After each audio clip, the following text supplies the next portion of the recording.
He's a real person, a collection of stories, and he's not just that diagnosis. We've got to go back to that whole person approach. It starts with our mindset and the lens by which we see the people that are within our care. He's not just the person who now has suffered a fractured hip. He's a real person, a collection of stories, and he's not just that diagnosis. We have to think about all the support systems that would be important to know about. It's important to see that person as fully human that's experiencing a diagnosis, a disease, or something that needs attention. Hello and welcome. I'm Chris Malone, and I'll be your host for today's discussion. Thank you for joining us. I'd like to once again welcome our friend, colleague, and program partner, Michael Giuliano. Michael is president of Planetree, which is a global not-for-profit organization dedicated to humanizing healthcare for everyone through excellence in person-centered care. Welcome, Michael. What can you tell us about our guest today? Thank you, Chris, and welcome everyone to this July episode of Humanizing Healthcare. It's great to have you with us. Particularly, this episode will focus on a different area from previous discussions in the space of long-term care and elder care. So it gives me great pleasure to welcome Susan Ryan to this discussion. Susan is the inaugural Chief Executive Officer of the Center for Innovation, a leader in innovative elder care programs. The Center for Innovation is the parent organization of the Greenhouse Project and the Pioneer Network. Susan is a nurse by training with over 3 decades of experience and is a nationally recognized leader in elder care committed to humanizing long-term care. Prior to her current role, Susan spent over 17 years as a pivotal force within the Greenhouse Project, which is a national nonprofit that transforms traditional nursing homes into small, self-contained homes where residents have private rooms, live in a home environment, and direct their daily lives through fostering dignity and purpose. Susan was instrumental in the growth of the Greenhouse Project to over 370 homes across 32 states, advocating for high-quality, person-directed alternatives to traditional nursing homes.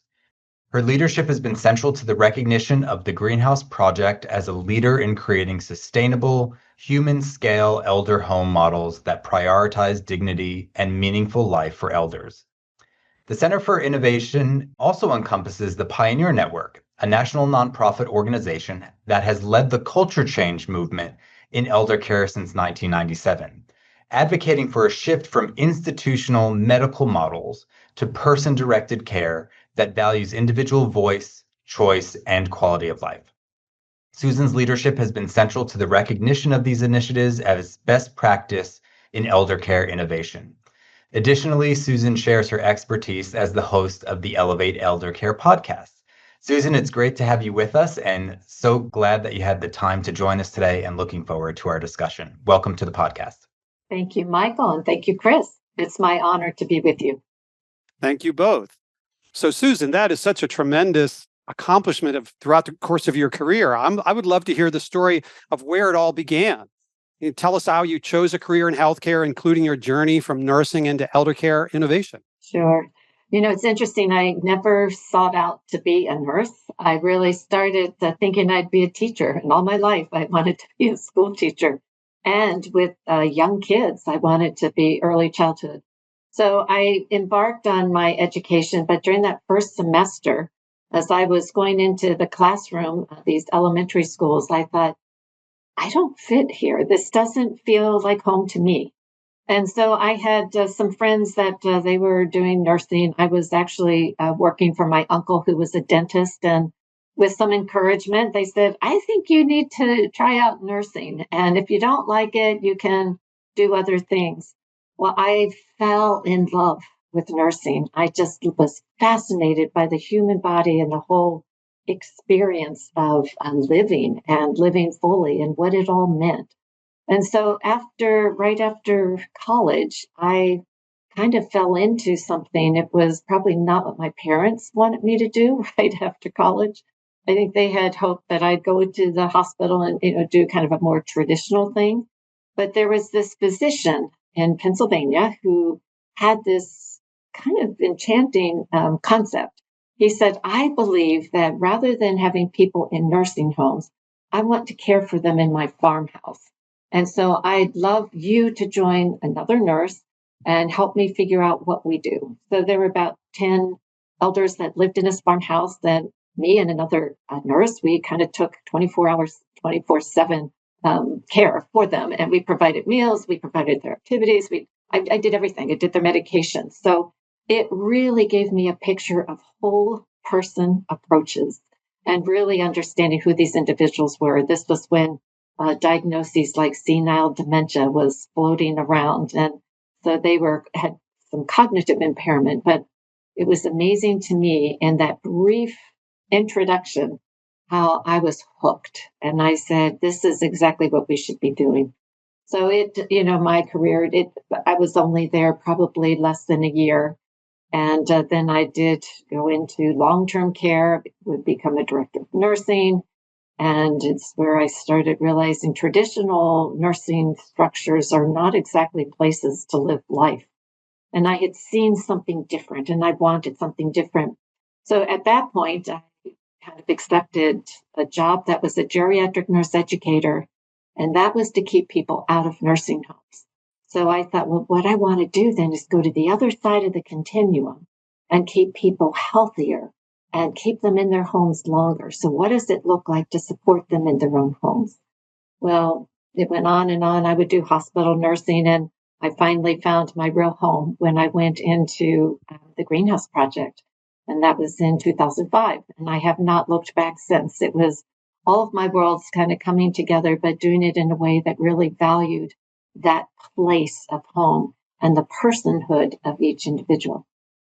Wow, that's amazing. And do you feel that your original experience with the farmhouse model is what kind of pulled you in that direction? Or were you drawn to the farmhouse model at the outset because you had intuitively a feel that that was a better way to go? How did the sequence of those happen? I think I was always so intrigued by the latest, greatest. And I always had kind of that lens. How can we make it better? And, I remarked when I was a director of nursing, this is a few decades ago now, but when they interviewed me and the things that I was talking about in terms of optimizing independence and really understanding personhood and that sort of thing, I think it was embedded in me as a person. I would say probably goes way back to the relationship I had with my grandfather and Wow. some of those really meaningful experiences and how I saw him as a really beautiful individual without going into great detail with him, a person who was widowed when his youngest of 11 children was 18 months old. Wow. And so what he did, I just saw so much resilience. I saw so much in him. And I just had a belief in what the aging process and growing older could be and how we wanted to honor, again, that personhood and who that person is, an accumulation of their life stories. So it really is a life story. It's not just one event here or one event there. I just fell into it, but a sequence of things that kind of led me there. Wow. And it sounds like you're a little bit of an innovator by nature, it seems. So, with that as the case, tell me what the Center for Innovation is all about. What is its mission and what led to its creation? Yeah, I love its mission, and I'll say the mission statement first, and then I'll talk about its creation.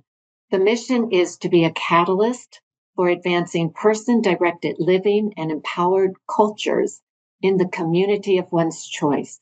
So it really takes to me what is so vitally important to really addressing what do we as humans need. We want person directed living, and we want that sense of empowerment, that sense of control in our cultures in the community of one's choice. So it's really thinking across the continuum.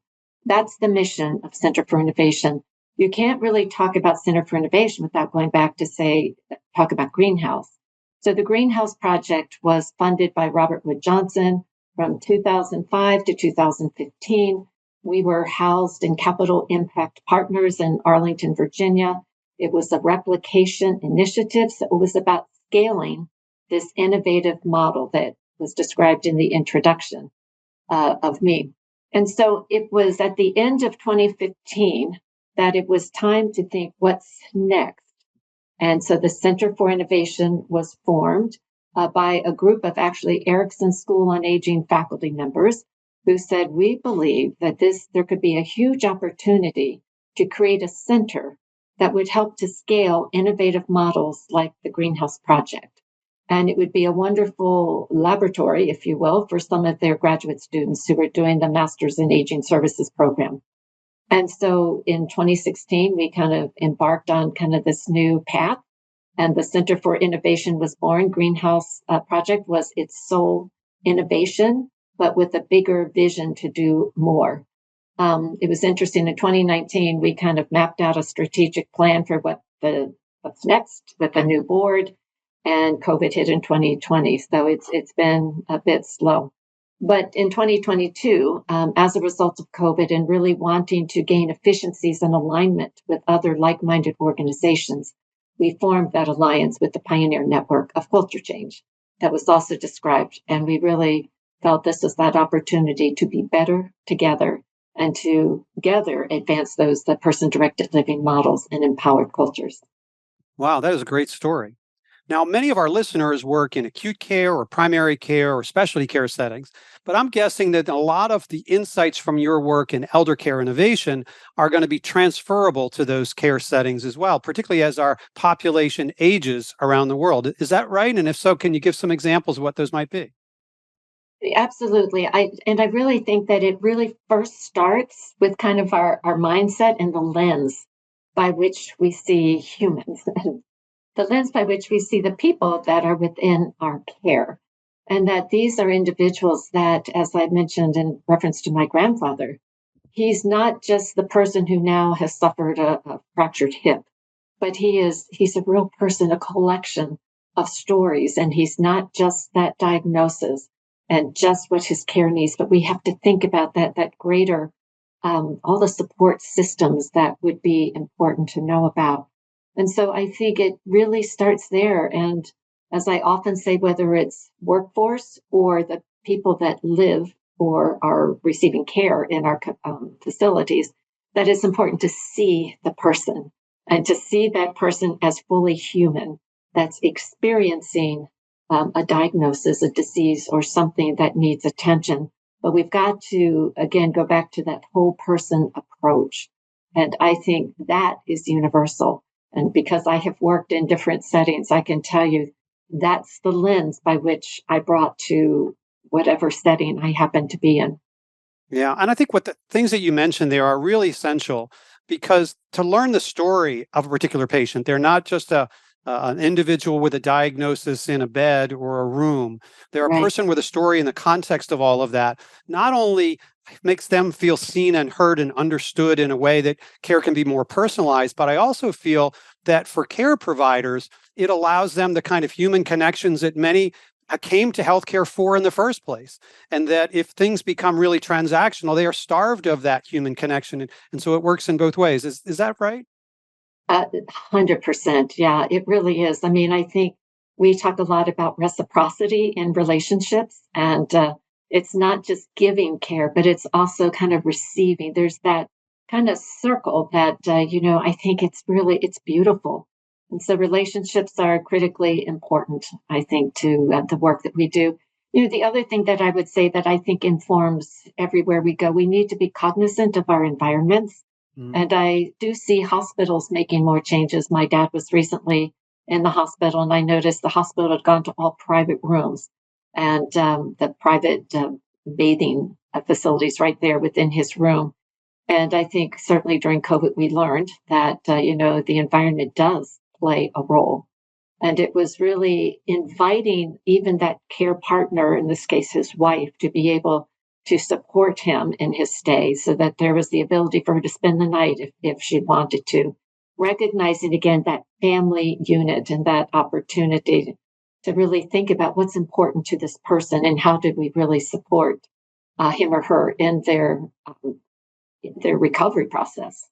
Absolutely. Now, I'm intensely curious about how the Greenhouse Project goes about converting traditional nursing homes into small self-contained homes. My very first job ever growing up was in a nursing home where I worked in the kitchen and both of my grandparents lived in the nursing home. So I'm very familiar with kind of the environment and the structure and so forth. How do you go about converting that kind of traditional nursing home into more of a self-contained home for multiple individuals? So we partner with organizations, providers that typically have an existing nursing home. And they say, we've got some land and we'd like to rebuild into small houses. So, really getting the environment right is probably the easiest part, notwithstanding the capital cost and that sort of thing. But it really is philosophically looking at the shift that we need to make. We use a construct that we call beliefs, behaviors, and systems.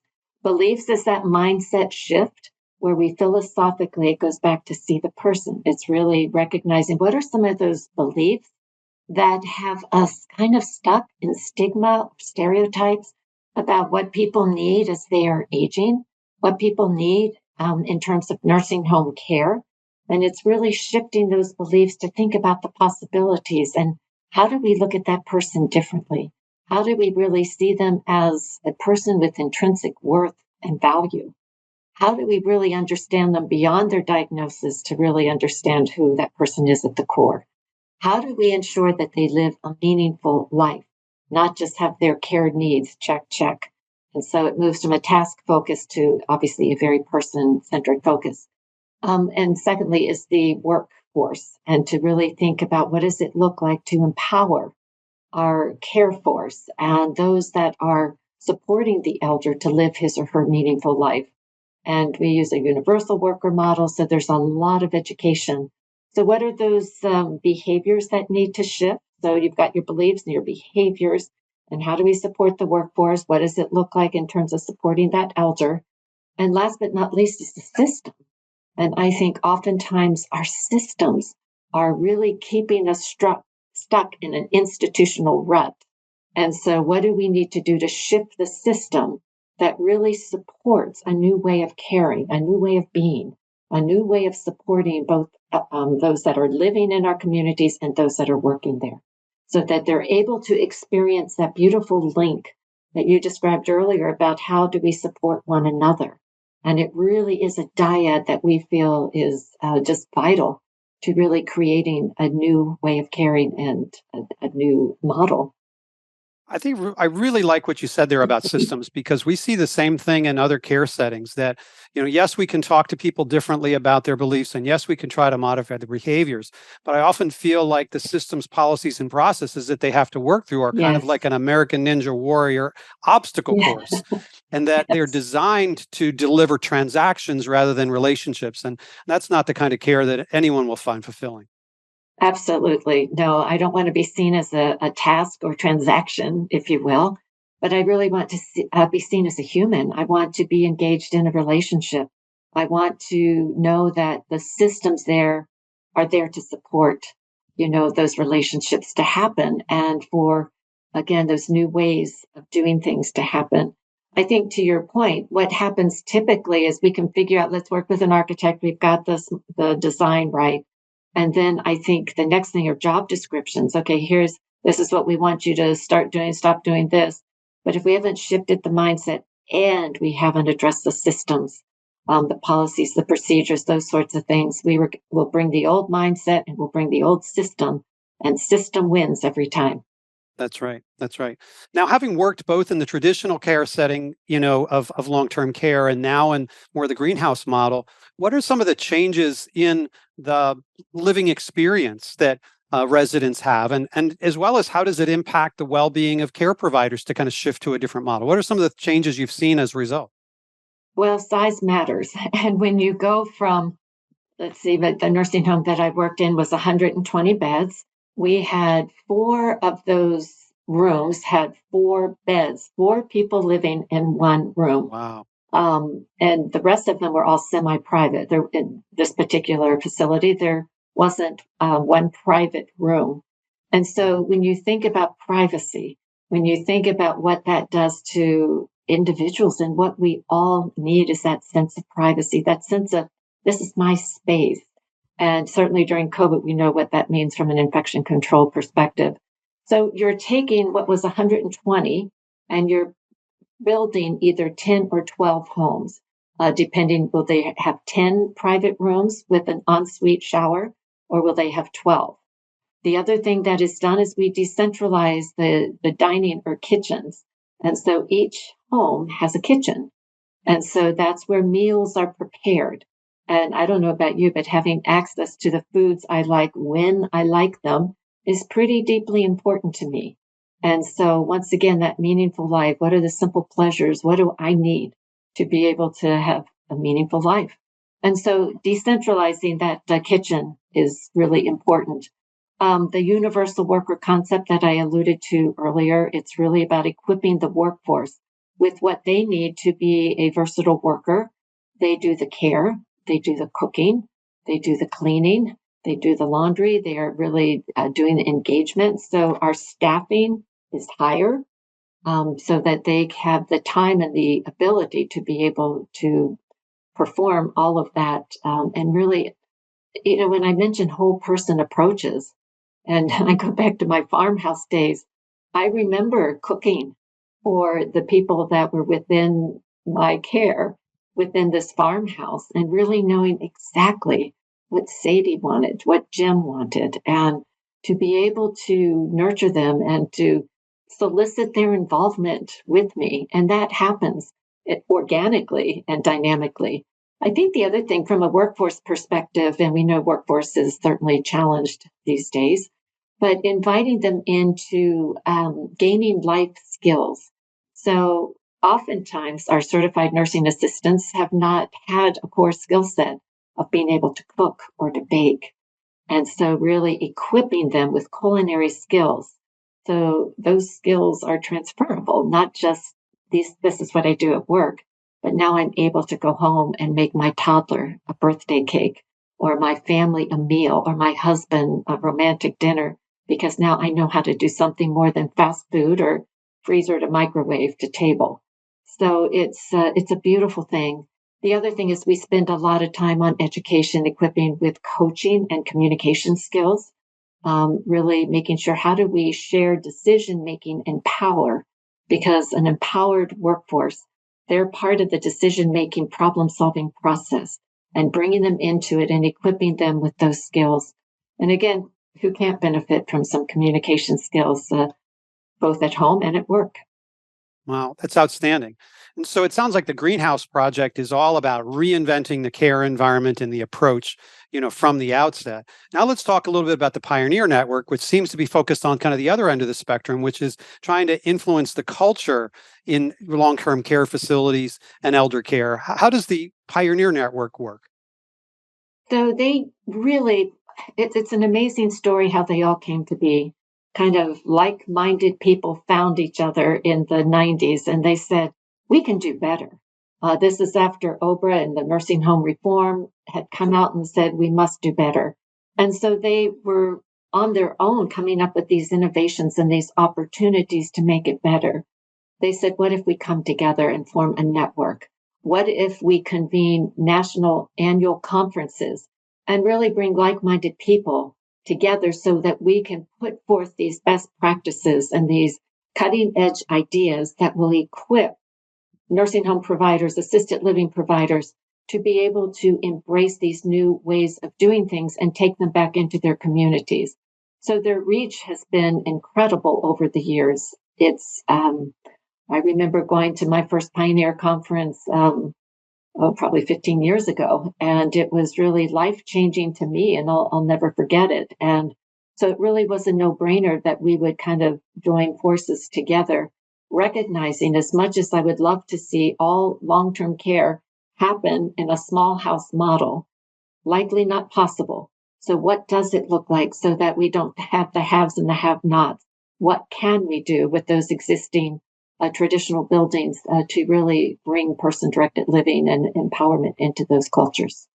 And so it's encouraging to hear that some cultural change, some life affirming, satisfying, humane, and meaningful, care can be experienced in a traditional long-term care facility. And so it's some of the principles, still can have an effect, even if they are not able to kind of be in a small setting with unique systems, I gather. It's true. And I know this from personal experience. And it's that having been said, our environment can reinforce that institutional model, or in the case of the small house, it feels more like home, both to the elder and to the staff. And so environment does matter. I'm not going to minimize the impact that it has, but it's never an excuse to say we don't have money, capital to build. We can't do that. So we can't do culture change. No, you can. You can start today.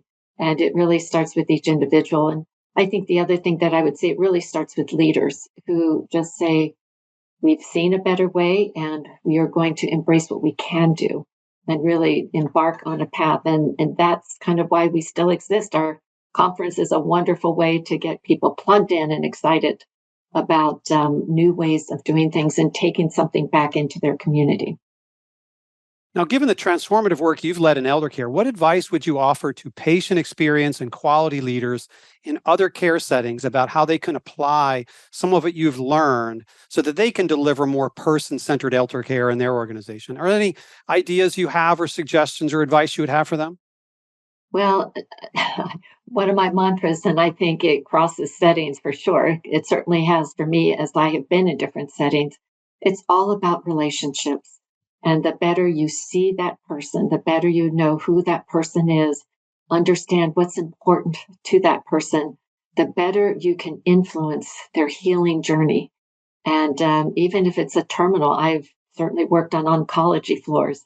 And I can tell you that's especially important to really know what's important to the person and to really see that person as an individual, to understand the family dynamics and, make that the real focus. Not that knowing the disease and the best practice protocols and all that isn't important, but it's just vitally important that we understand who the person is and that whole person approach. Well said. So let's take a few questions. A few here from Sunish Chandrababa. In your experience, what is the biggest barrier to truly humanizing patient care, and how can frontline teams overcome it? Yeah, the biggest barriers in our mind. Sometimes, I will tell you that it's often leadership can be complacent. I often hear, well, it's good enough. Our occupancy is good. Everybody's coming here, so it's good enough. And good enough is never good enough, typically. I think we can all strive to go beyond better and really think about what have we learned? What have we seen? It's that continual evolving to be better. But it starts once again as seeing the person. We can all do that. We can all shift our mindset and really bring a new lens every time you walk into a hospital room, every time you walk into your facility to see things differently with the new lens and really just say, what can I do as an individual today? That's a great insight. We've got another question. How can hospital operations teams balance efficiency and cost control with genuine human-centered care? I wonder, you must have faced that in long-term care and elder care over the years. What are you finding there, and what advice do you have on that one? Efficiency and economies of scale. If I've heard that once, I've heard it 1,000 times. That's where we typically focus our efforts: is how do we gain that efficiency? How do we gain the economies of scale? And I can tell you, and we've got research to prove it, that when you really understand who the person is, you can do much more in controlling your cost. When you really understand who that person is, the impact we have on quality cannot be minimized.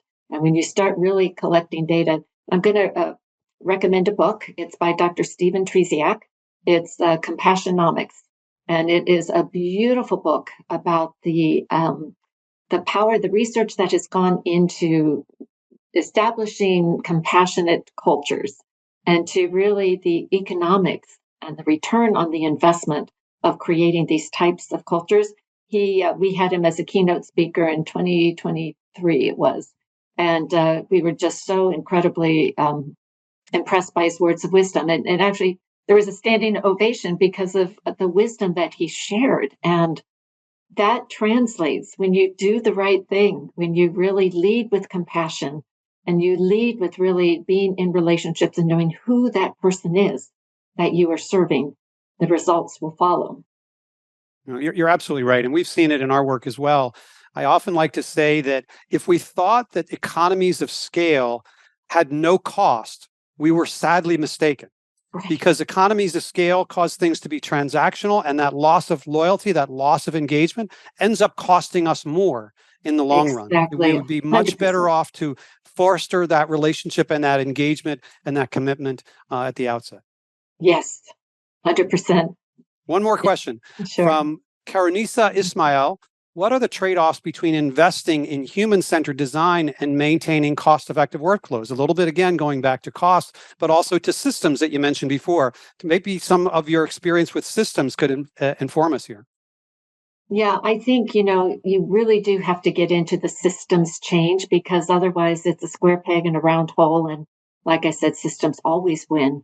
And so you've got to beliefs, behavior, systems. I think it's a beautiful learning construct that we use with every group that we're working with to apply the change. I think the other thing that I would say data is king. And I am really big. We've got metrics, a model fidelity tool that we really like to measure how well are we doing. And so we really put the mirror up to figure out how well are we living those core values, how and what are the quality outcomes that we're generating, the quality measures and such, and what are the financial benchmarks. We look at some financial benchmarks each year as well, so that we really can figure out, who's hitting it out of the park and how do we learn and grow from each other. I think that's the other thing is don't run alone, that it's really important.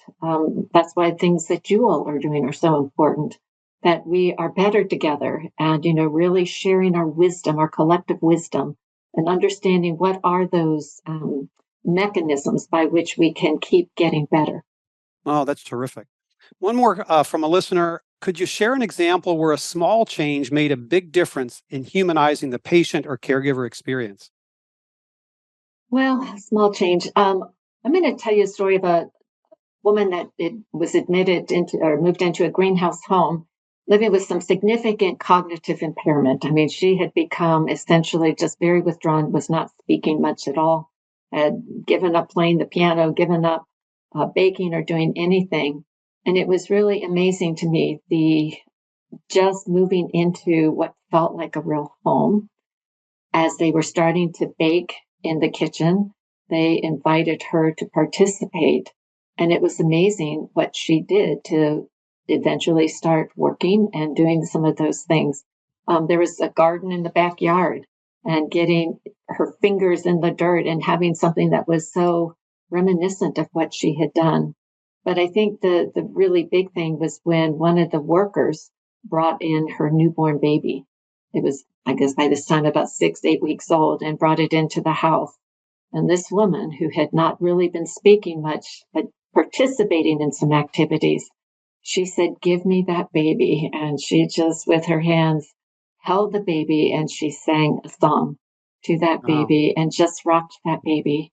And the granddaughter who would tell me the story, she said, "It just brought my grandmother back." And the next thing they knew, she was participating in dancing and doing all sorts of things. Never really regained a lot of her speech, but really was living life with much more meaning than she had even in her own home. well, that's really a beautiful story. And it's such a great example how people can be very isolated in their own homes and not even Yes, though they have that autonomy, that they don't have that yes, interaction, they don't have those for experiences sure. and relationships. We learned that during COVID. That unfortunately, I think there were many in their own homes that perhaps died of social isolation. Yeah. All right. So now for our final questions, our favorite in every conversation. And that is, do you have a favorite quote you can share? And if so, why is your favorite? Can I do two? Of course. For you, of course. Okay. So never doubt, this is a Margaret Mead quote, never Yes. doubt that a small, committed, thoughtful group of individuals can change the world.